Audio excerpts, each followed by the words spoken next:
Okay, picture this. A conversation between two absolute masters of the human spirit. In one corner, you have Samuel Beckett, the master of minimalism, of absence, of, well, the void. And in the other corner, Rumi, the poet of ecstatic love, of abundance, the divine. Sounds impossible, right? Maybe. But what if their worlds are way, way closer than they seem? See, right at the heart of their work, you've got this fundamental tension. Beckett's world is all about a deep, profound sense of absence. No meaning, no certainty, and definitely no Godot. But Rumi's world, it is just overflowing with presence, the constant, overwhelming feeling of the beloved. You couldn't get more opposite. Or so you'd think. But here's a thought. What if we're looking at this all wrong? What if absence and presence aren't actually fighting each other? What if they're just two different doors leading into the exact same room? To even begin to understand how that's possible, we have to start by stepping into Beckett's world. And trust me, it's a stark, quiet place where less is always more, and somehow nothing says everything. This is it. This is probably the most famous line in all of modern theater, right from his play Waiting for Godot. And it just perfectly sums up his whole philosophy. It's this deep sigh of resignation, of futility. The characters are completely stuck, and there is, literally, nothing to be done. So in Beckett's universe, language is kind of like a broken tool. It always fails. Words just collapse under the weight of what you're trying to say. And that waiting his characters are always doing, it's not leading up to some big event. The waiting is the event.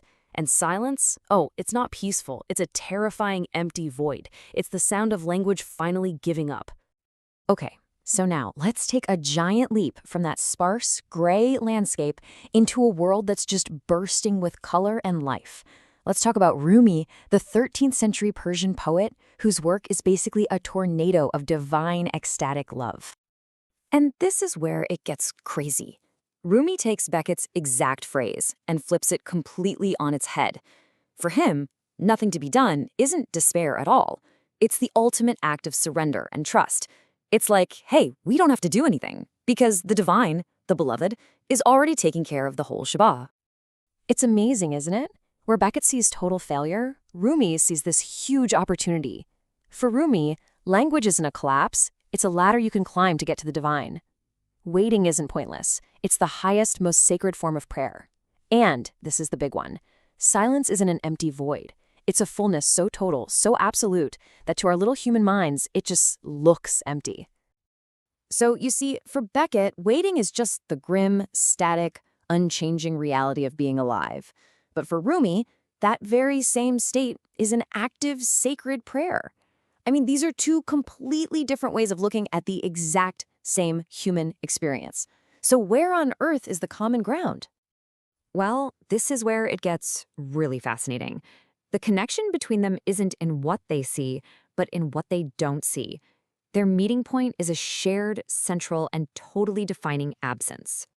The bridge between them is built out of the figures they're both constantly circling. Beckett's absent Godot, he plays the exact same role as Rumi's lost spiritual teacher, Shams of Tabriz. It's like Beckett himself could say, "Your Shams, my Godot." What defines them both is the presence of absence. I mean, just look at the parallels. Godot is the one everyone's waiting for, but the fact that he never shows up is the entire point of the play. And Shams, he was Rumi's closest spiritual companion, and his mysterious disappearance is the very thing that turned Rumi from a simple scholar into a world-changing mystical poet. So, get this. Both of these huge, sprawling creative worlds are built around a hole, an empty space. Their entire universes are shaped and defined by someone who isn't there. And it's in that shared foundation of absence that they find their common ground. Pretty cool, right? Okay, so if they both start from this common ground of absence, where do they end up? Well, they take two totally different paths, but believe it or not, they arrive at the exact same destination, a profound, all-encompassing silence. Think of it like this. Beckett excavates. He strips away language. He strips away plot. He strips away meaning, digging and digging until all that's left is the hard bedrock of silence. Rumi does the complete opposite. He builds. He just piles on words and images and metaphors, building this massive tower of language higher and higher, until it becomes so tall it just collapses under its own weight into silence. See, in the end, they're both just circling the same essential mystery. Rumi's everything and Beckett's nothing are just two different orbits around the very same silent center. There's this incredible concept in Islamic tradition that there are 99 known names for God. But there's a 100th name, a secret one, an unspeakable one, and that is their shared destination. For Rumi, it's the unnameable divine. For Beckett, it's the pause, the ellipsis, the unspoken. For both of them, this 100th name is simply silence. And this is the ultimate plot twist. This is the big reveal. After these long, hard journeys, they both discover the exact same truth. The silence they finally reach isn't an empty void after all. It is profoundly, and paradoxically, full. And who better to confirm this for us than Beckett himself? Can you just imagine the master of the void at the very end of his long road having this one final realization? The silence was not empty, but the emptiness was full. The very thing he spent his entire life exploring was, in fact, full all along. He just had to take the long road through nothing to finally see it.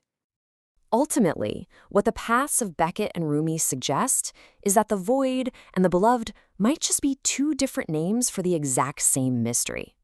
Which, of course, leaves us with one last question. The next time you sit in your own silence, what do you hear?